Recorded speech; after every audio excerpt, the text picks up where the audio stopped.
소득세는 전쟁 때문에 처음 생겼다는 사실 아시나요? 1790년 나폴레옹의 프랑스와 전쟁 중이던 영국은 군대와 무기 등의 지출이 폭증하게 됩니다. 지출이 폭증하면서 기존의 세금으로는 감당이 불가능한 상황이 온 거죠. 당시 영국의 기존 세금은 간접세였습니다. 조세 수입의 약 70% 내외를 간접세가 차지하고 있던 상황이죠. 간접세는 상품 가격에 세금이 포함되어 있는 것을 뜻합니다. 대표적으로 관세와 주세, 담배세 등이 있죠. 18세기 말의 영국은 소금세, 맥주세, 담배세 등등의 간접세를 걷고 있었습니다.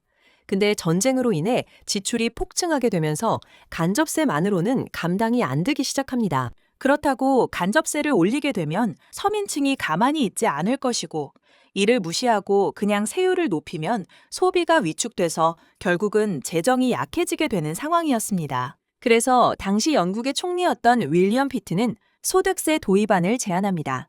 나폴레옹 전쟁 자금 마련을 위해 기존 간접세의 한계를 보완하고 국민의 지불 능력에 따라 세금을 걷는 방식을 도입하자라고 말이죠. 이때 중산층과 상류층이 격렬한 반대와 불만을 나타내기 시작합니다.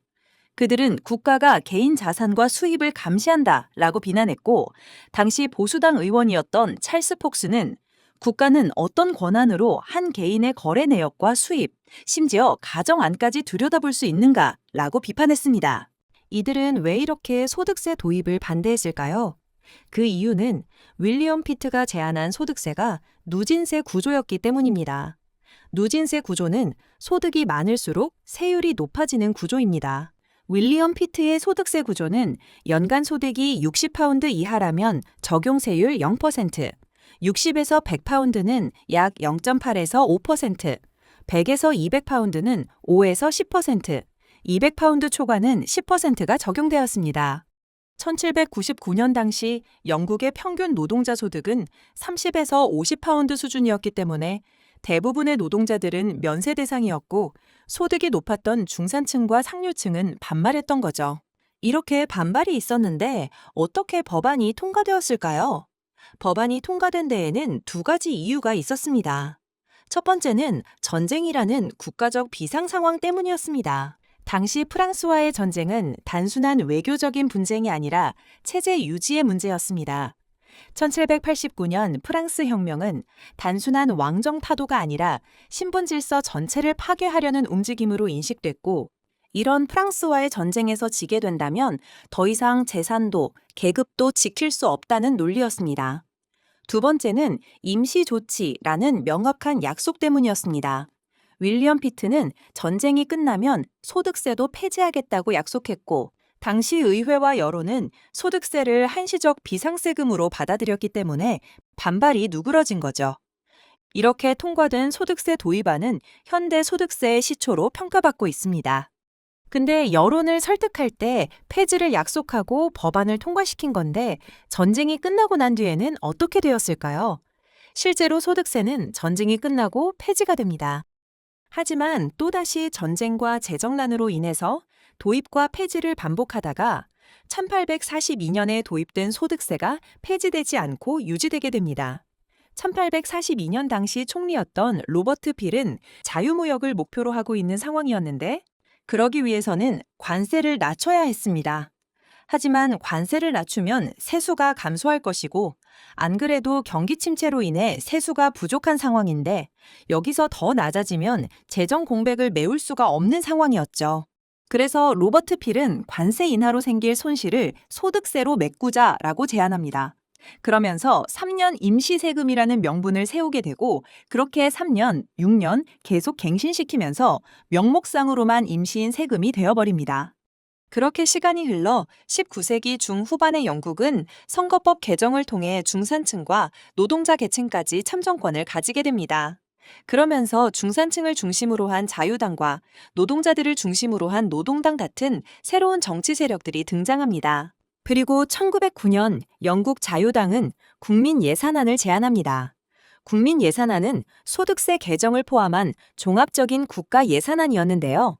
이 국민예산안은 부유층에게 더 많은 세금을 부과하고 그 재원을 복지정책에 쓰겠다는 조세정치의 결정적 분기점이 됩니다. 이전까지 영국의 소득세는 전쟁 비용과 재정난을 해결하는 수단이었지만 1909년에는 부의 재분배와 복지 확대가 목적이 된 거죠. 이렇게 소득세는 조세 정의와 복지 국가를 구현하는 대표적인 세목이 됩니다. 그럼 다른 국가들은 어떻게 소득세를 도입하게 되었을까요?